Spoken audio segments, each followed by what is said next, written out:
Spoiler alert, this review will be full of spoilers, so if you haven't seen Rogue One yet, don't watch this video. I really like the beginning with Galen Erso being forced to build a Death Star despite hating the Empire, which explains why there was a vulnerability in the Death Star that was never explained in A New Hope.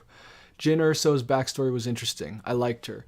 She was competent but not an unrealistically perfect fighter like Rey was in The Force Awakens. The droid K2SO was really funny and likable. Fun fact, Alan Tudyk, the actor who voiced the droid, also voiced Sonny in the 2004 movie I, Robot, starring Will Smith. Alan Tudyk does a great job voicing robots. The rest of the characters were fine overall, but I just didn't connect to them enough. The first Darth Vader scene was average. Vader's voice was slightly different. The delivery of his lines felt put on, like James Earl Jones was trying to be Darth Vader and sound intimidating, rather than just being Darth Vader, like in the original movies. He seemed a little too aggressive in tone. It's been a long time since Jones voiced the character, so he's probably a little rusty, and he's a lot older now. His presence in that scene didn't impact me like I hoped it would. In addition, I didn't like Vader's line, "Be careful not to choke on your aspirations," while he force-choked Krennic. I thought it was a corny line. That brand of cleverness is uncharacteristic of Vader. The line, "I find your lack of faith disturbing," from A New Hope is a great line because it's clever in a sense, but it's not attempting to be clever. I think the problem with the aspirations line is that it was too thought out.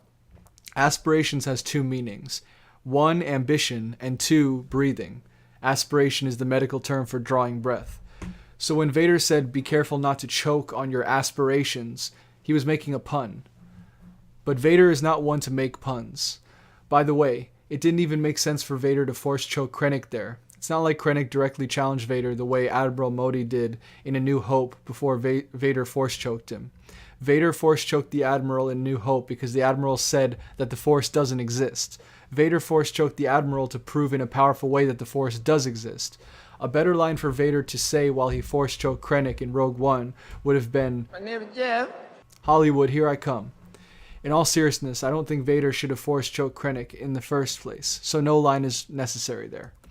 But the second scene with Vader, that scene at the end where he destroyed the rebels at the end of the movie, was amazing. He tore them apart. It was so satisfying to watch him use all that power like that. That was the coolest Vader scene I've ever seen.